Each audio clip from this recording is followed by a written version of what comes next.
Bonjour à vous tous et bienvenue sur ce plateau de questions ouvertes pour notre rendez-vous hebdomadaire avec l'actualité. À l'ordre du jour de cette semaine, une question: y a-t-il des bons rythmes scolaires applicables ? Les lycéens, on le sait, sont en ce moment en train de finir de passer à leurs épreuves du bac dans des salles qui ont été réquisitionnées dans les lycées. Ils partiront ensuite pour de longues vacances d'été, on le sait également. La question des rythmes scolaires est un vieux serpent de mer. Le ministre de l'Éducation nationale, Luc Châtel, l'a ressorti au début du mois de juin en installant une conférence nationale sur ce sujet. Et cette conférence rendra sa copie dans un an. Alors, y a-t-il un bon modèle universel pour le rythme des cours, alors à la fois au quotidien, le rythme pendant la semaine, mais aussi le rythme des congés tout au long de l'année? Comment satisfaire tout le monde? Les élèves, les enseignants, les industriels du tourisme également, bien entendu, et puis encore les parents. Comment organiser ces rythmes pour que les têtes soient bien faites, comme on disait avant, qu'elles soient bien pleines?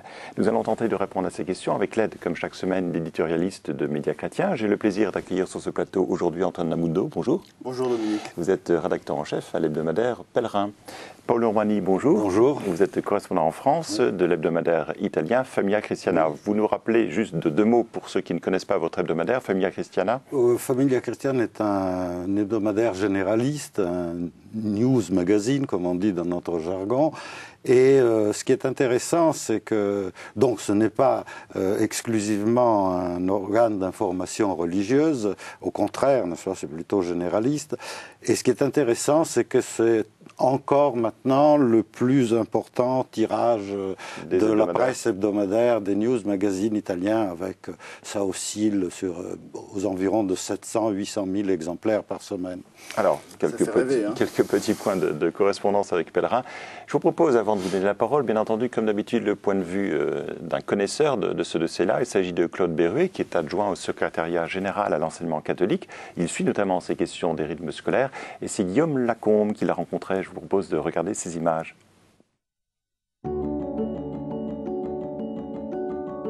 Si on refait l'histoire des rythmes scolaires, c'est quand même un peu le serpent de mer. C'est-à-dire tous les chronobiologistes nous disent ce qu'il faut faire sans varier depuis maintenant une quarantaine d'années. C'est-à-dire que nous savons que la journée scolaire est trop chargée. Nous savons que les périodes de vacances sont trop longues. L'école et le ministère de l'Éducation nationale peuvent faire toutes les conférences qu'ils voudront. La vraie question, c'est de mettre autour d'une table l'ensemble des partenaires et de décider, peut-être une fois pour toutes, que c'est le temps de l'élève et le bon rythme d'apprentissage qui sont premiers, plutôt que les autres contraintes essentiellement de nature économique, qui absolument ont toujours fait capoter les meilleures idées des spécialistes et des éducateurs. Nous sommes parmi ceux qui critiquons le système à 4 jours, constatant qu'il génère un stress important pour les enfants, d'une part, mais aussi pour les adultes, pour les enseignants, d'autant plus qu'avec les 4 jours sont venus l'apparition de l'accompagnement personnalisé notamment, qui fait que les enseignants ont très peu de temps dans une journée pour se retrouver entre adultes, partager entre enseignants. Et nous faisons aussi le constat que la semaine de 4 jours laisse très peu de temps à la vie de la communauté et notamment à l'accueil possible des parents, ce qu'on faisait assez souvent le samedi matin par exemple. Je crois qu'en fait, selon les contextes, selon les lieux, selon peut-être même les saisons, il serait bon que dans un volume défini nationalement, ce qui est évidemment normal, chaque établissement puisse quand même avoir sur ce sujet-là une large autonomie. Lorsqu'un établissement se situe en zone montagnarde avec des possibilités de sortie faciles, on peut aménager. Quand l'établissement est en plein centre-ville sans installation sportive, je ne suis pas sûr que de décréter de façon uniforme qu'il faille faire du sport soit une possibilité immédiatement réaliste. Alors peut-être une première réaction, Antoine Namundo, sur ce qu'on appelle, bien entendu aussi, notre ami le faisait, un serpent de mer. Votre interviewé le disait, on vit en France sur la question des rythmes scolaires une aberration totale. À la fois à la journée, on travaille trop longtemps, les enfants travaillent trop longtemps dans la journée, sur des mauvais rythmes, trop peu dans la semaine et trop peu sur l'année. On a condensé leur travail sur de courtes périodes.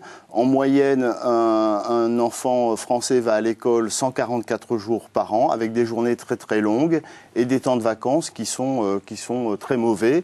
Et là-dessus, là aussi c'était rappelé, tous les spécialistes des temps, des rythmes de l'enfance le disent. On a condensé ce travail-là sur un trop petit nombre de journées et ça provoque sans doute une partie de l'échec scolaire en France. Alors, et on a un système hérité des années 20 pratiquement en France. Premier constat donc établi par Antoine. Paolo, alors bien entendu, on va en profiter de votre référence avec l'Italie pour vous dire ça ne se passe pas de la même manière dans d'autres pays en Europe. Non, pas tout à fait. Il n'y a pas exactement les mêmes problèmes. Enfin, je voudrais simplement commenter quelque chose qu'a dit notre interlocuteur. Il a parlé d'un stress qui est lié à ce rythme scolaire, un stress des enfants, des étudiants, des élèves.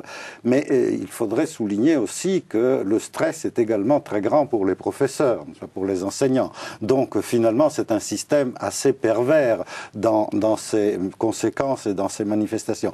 Bon, pour en revenir à l'Italie, alors en Italie, il y a d'une part moins de vacances, parce que je crois que le total de vacances en Italie, c'est 14 ou 15 semaines par an, contre 17 ou 18 semaines en France. En France, il y a un autre problème, c'est que, en fait, officiellement, il y a 17 ou 18 semaines de vacances, mais à cause des examens, du baccalauréat, pratiquement à partir de la mi-juin, il n'y a plus de classe. Et donc, la période des vacances se rallonge automatiquement, n'est-ce pas ? Alors, en Italie, le rythme scolaire est un peu différent. En Italie, on a des cours le matin, on finit vers 13h, 13h30, c'est ça. C'est un peu la même chose. Ou 14h, ça dépend. Seulement, comme Allemagne, les cours sont... Voilà, c'est la même chose qu'en Allemagne. Alors, est-ce que les Italiens, comme les Allemands, sont satisfaits de ces rythmes scolaires ? Apparemment, oui. Apparemment, oui, sauf peut-être à l'école primaire où les parents aimeraient que les enfants restent un peu plus longtemps à l'école parce qu'il y a un problème pour les garder, n'est-ce pas, donc quand ils sont petits. Mais enfin, et simplement, je voulais dire que le rythme est réparti d'une façon très différente, parce que d'une part, on va en classe, il n'y a pas de semaine de 4 jours, c'est plutôt 5 jours ou 6 jours dans la majorité des cas, et donc, si vous voulez, c'est moins stressant parce que les heures d'enseignement sont réparties d'une façon plus organique dans la semaine. Alors, Antoine Amoudou, j'imagine que vous avez déjà fait des enquêtes ou des reportages à Pèlerin sur ces questions-là. Est-ce que vous avez remarqué et fait comme conclusion qu'il pouvait y avoir un bon rythme scolaire qui recueille l'assentiment général ? La conclusion non seulement de Pèlerin, mais de l'ensemble de la presse et des observateurs, c'est qu'il existe effectivement, d'après les spécialistes de cette question, un agenda idéal pour les enfants. Alors, est-ce qu'on peut le détailler ? 4 jours plus une ou deux matinées, c'est ça ? D'abord, ils connaissent très bien à la journée les rythmes d'apprentissage. Et ils disent que ces rythmes d'apprentissage connaissent un enfant qui arrive à l'école, il a besoin d'un temps de rodage. Un peu comme un moteur diesel, il se chauffe pour arriver à son niveau d'attention maximum qui arrive vers 10-11 heures. Voilà, là il est à son maximum d'attention, il est vraiment en capacité d'apprendre. Ensuite, après déjeuner, il a une brusque chute. C'est un petit peu un phénomène que tout le monde. Voilà, un petit moment de digestion, accentué chez les adolescents notamment parce qu'ils ont une poussée qui les met un peu en situation d'apathie. Et puis, ils retrouvent un pic vers 16 heures. Donc ça, c'est dans la journée. Sur la semaine, là aussi, on connaît le rythme idéal. C'est plutôt de faire des journées, de travailler par demi-journée, j'allais dire, étalée sur toute la semaine. Donc la proposition qui avait été faite par Xavier Darcos en 2008 de la semaine des 4 jours, c'est la plus mauvaise des idées, sans doute, si on s'en tient aux nécessités des enfants. Et puis sur l'année, là aussi, on le sait, ça c'est une des innovations qui avait été mise en place en France dans les années 80, c'est ce qu'on appelle le rythme 7-2. Alors 7-2, ça veut dire quoi ? Ça veut dire 7 semaines de travail, 2 semaines de repos. Pourquoi 2 semaines de repos ? repos parce que là aussi, comme les adultes le connaissent bien, quand on quitte le travail, on a un petit moment de décompression pour retrouver un autre rythme qui est celui du repos. Donc une première semaine, j'allais dire, pour s'acclimater aux vacances et puis une deuxième semaine pour vraiment se reposer. On n'a pas complètement réussi ça en France, notamment sur les périodes, j'allais dire, un peu mortes pour les industriels du tourisme, la Toussaint et février, où on est resté à 10 jours, on n'a pas réussi à porter ces vacances à 10 jours. Alors, et on le sait aussi sur l'année, ça voudrait dire réduire d'au moins 2 semaines la période des vacances scolaires dites d'été. Antoine Naboudou parlait des industriels du tourisme. Vous pensez qu'on peut concilier les avis des industriels du tourisme, des parents, des enseignants, des enfants ? Écoutez, moi je crois que c'est très difficile de concilier tout ça, mais ce que je pense en tout cas, c'est qu'on ne devrait pas privilégier, comme on a tendance, je crois malheureusement à le faire en France, on ne devrait pas privilégier les intérêts des industriels du tourisme au détriment des intérêts des enfants. Alors, bon, cela prouve que, évidemment, ces industriels du tourisme ont une sorte de puissance de pression assez étonnante, n'est-ce pas? Parce qu'ils arrivent quand même à obtenir qu'on organise les vacances de façon à ce qu'ils puissent faire le plein dans les hôtels, les établissements, etc., les clubs Mickey et tout ça. Bon, alors, ça aussi, c'est un système un peu pervers et je ne vois pas quelle est la solution parce que alors, sauf à provoquer des manifestations et des cortèges et des défilés des industriels du tourisme, je ne vois pas très bien comment on peut imposer un rythme scolaire différent tout en tenant compte des intérêts justement économiques. Alors, Antoine Naboudou, vous en prie. Moi, je préciserai qu'il n'y a pas que cette profession, il n'y a pas que les professionnels du tourisme qui font obstacle à une réforme.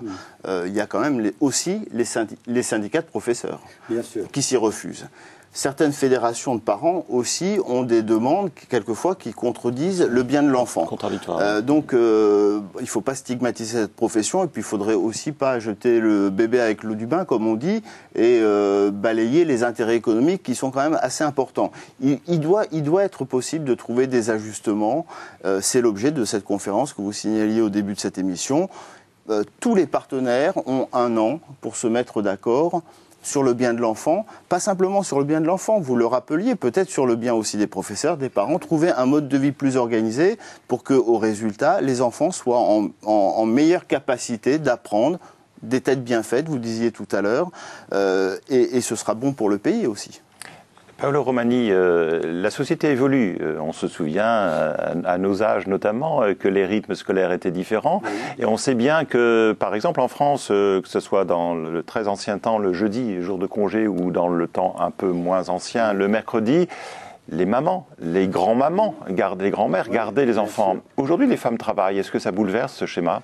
Évidemment, n'est-ce pas, surtout quand on a des enfants en bas âge, je dirais grosso modo jusqu'à la fin de l'école primaire. C'est vrai, vous avez raison de rappeler qu'autrefois le jour de congé hebdomadaire était le jeudi. Il y avait une expression, la semaine des 4 jeudis, je ne sais pas si vous vous en souvenez, qui n'a plus aucun sens aujourd'hui, n'est-ce pas? Mais effectivement, les grands-mères, les grands-parents avaient un rôle important. Maintenant, de nos jours, beaucoup de femmes travaillent et donc, et y compris les grands-mères. Les grands-mères, s'ils sont encore assez jeunes, elles travaillent aussi et donc c'est difficile de faire garder les enfants le mercredi ou même le samedi parce qu'il y a des gens qui travaillent le samedi et les enfants ne vont pas à l'école le samedi. Alors qu'est-ce qu'on en fait, surtout quand ils sont en bas âge? Alors c'est pour ça qu'il faudrait, je pense, prendre en compte aussi une autre évolution, c'est-à-dire peut-être une meilleure organisation des activités extrascolaires. Encore qu'évidemment, je me rends compte que c'est difficile, n'est-ce pas? Parce que... Alors, venons-en justement à ces activités extrascolaires, puisque le schéma idéal, on l'imagine tous plus ou moins au vu de ce que disent les spécialistes, des cours le matin et puis l'après-midi, plus d'activités soit culturelles, soit artistiques, soit sportives. Alors, c'est là où se pose le problème des moyens en France ? Certainement qu'il y aura un problème de moyens, mais il me semble que la question des évolutions de société, du travail des mamans, n'est pas le véritable problème, parce que ce calendrier scolaire, il est hérité d'une période bien plus longue. Et on l'a rappelé, il est plus soumis à des impératifs économiques et d'organisation économique qu'une question des temps familiaux, j'allais dire. Et puis il y a certaines exigences familiales qui sont abusives. La semaine des 4 jours qui a été instaurée en France, c'était une demande des parents de profiter du week-end. Est-ce que c'est bon pour leur enfant ? La réponse, ça doit être non, si les spécialistes disent c'est pas le bon temps de l'apprentissage scolaire. La question des moyens... Est-ce qu'il y a assez de salles de gymnastique, de stades, et également de professeurs de musique ou d'art plastique ? On a vu avant même les résultats de cette conférence, il y a un certain nombre d'expérimentations qui sont tentées en France dans les lycées. Une centaine de collèges et de lycées. 3 ou 4 par académie, ça doit faire une centaine certainement, et qui vont expérimenter ce changement de rythme. Donc les lycéens viendront plutôt travailler le matin jusqu'à 13h, et puis l'après-midi se consacreront à des activités sportives ou culturelles. Tout de suite, on a vu un certain nombre de gens dire oui, mais alors on va manquer de gymnase, on va manquer d'infrastructures, etc. Oui, ce changement-là, si on le veut, s'organise sur un temps long. Alors ça tombe bien, parce qu'on connaît un peu, Paolo, beaucoup mieux que moi, l'Italie. Peut-être l'Italie plus pragmatique, qui s'est dit on va y aller, on le fait, le sport, on le fait en Italie l'après-midi. Non, mais ça depuis longtemps. Je dois dire que c'est une chose qui est un peu un héritage du fascisme, n'est-ce pas? C'est malheureux à dire. La période de Mussolini, vous voulez dire, oui, c'est ça. C'est-à-dire qu'il y a eu une grande réforme de l'enseignement sous le fascisme, au tout début du fascisme. Et donc, on a pris plutôt, on s'est inspiré du modèle allemand plutôt que du modèle français pour cette réforme. Et donc, dans le cadre de cette réforme, on avait développé ce qu'on appelait le dopo scuola, après l'école, c'est-à-dire toute une série d'activités qui, naturellement, étant donné la nature du régime fasciste, et il y avait là derrière une idée d'encadrement, etc. Mais ceci dit, il y avait quand même, et ça c'est resté, n'est-ce pas? Il y avait du sport, il y avait des activités culturelles, de l'endoctrinement fasciste, évidemment, mais enfin, tout ça, c'est plus ou moins resté, ce qui fait que le système est considéré comme à peu près satisfaisant, quoi. Alors, un autre point sur lequel je voulais avoir votre avis, Antoine et Paolo, les rythmes scolaires, vous le disiez, ça couvre le rythme dans la journée, le rythme dans la semaine, le rythme dans l'année, mais d'autres experts nous disent qu'il faut aller encore plus loin, il faut voir comment est organisé le cours en tant que tel. Est-ce que les cours ne sont pas trop longs? Est-ce que les pauses sont bien établies dans la journée? Est-ce que les groupes, avec des classes parfois nombreuses en France, est-ce que le problème n'est pas là, dans le stress ou la fatigue éventuellement, à la fois des enseignants et des élèves? C'est ce que j'ai essayé de dire tout à l'heure. Le système italien, je laisse mon confrère le préciser, mais les enfants commencent très tôt dans le système italien. Et c'est sans doute pas adapté aussi au rythme de l'apprentissage. Et des cours, on sait, enfin, il suffit d'aller dans un collège pour voir comment ça se passe. Sur 1 heure de cours, il y a 20 minutes efficaces. Et les professeurs se battent contre ça, le temps qu'on sorte les trousses, qu'on fasse le compte des stylos qui manquent, qu'on remette toute la classe dans l'attention. On sait très bien que faire des cours d'1 heure, c'est pas 1 heure d'efficacité. Les enfants sont pas en situation. C'est le problème aussi de quel cours on fait. Si on commence à 8 heures du matin par faire un cours de mathématiques, il y a toute chance pour que ce cours-là soit 1 heure de perdu, parce que les enfants sont pas en situation d'apprendre. Donc il y a toute une réflexion à avoir. C'est le travail de cette conférence, de faire des propositions, on espère quand même, puisque contrairement à la réforme des retraites, qui est aussi une réforme importante, là on s'est donné du temps, on a tous les acteurs que vous évoquiez la semaine dernière.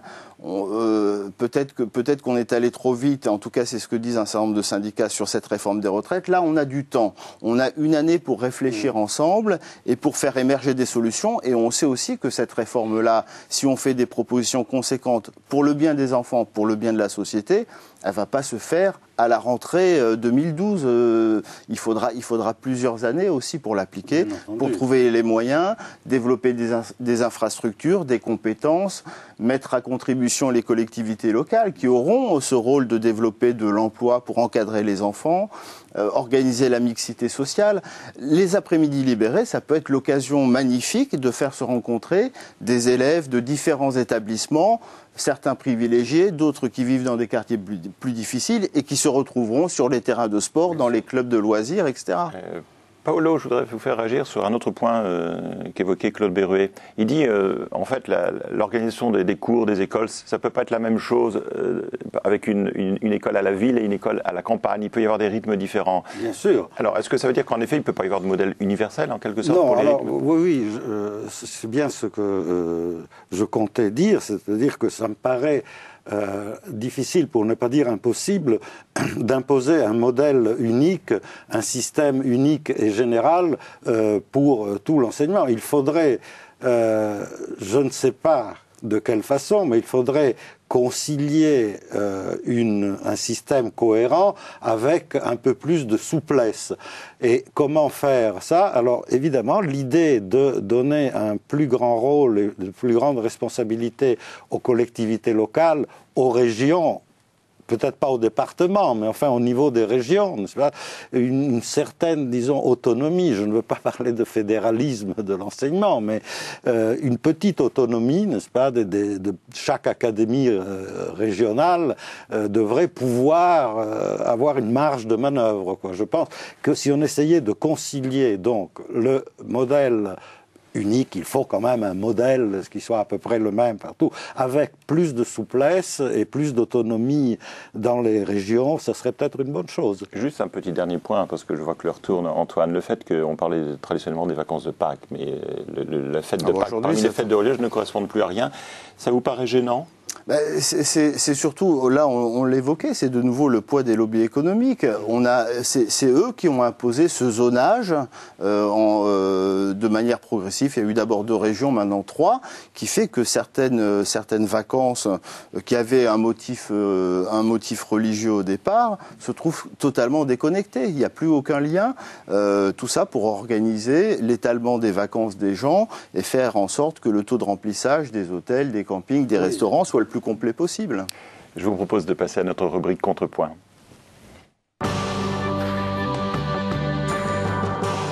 Antoine Nabundo, pèlerin, en dehors de cette question des rythmes scolaires, s'est intéressé, j'imagine, à d'autres thèmes qui vous tiennent à cœur. Voilà, moi j'aurais un coup de cœur cette semaine pour une dame, une grande dame, qui s'appelle Marguerite Barinkinse, qui est burundaise, qui a 52 ans, et qu'une de nos journalistes, Marie-Christine Vidal, a rencontrée lors d'un passage en Europe.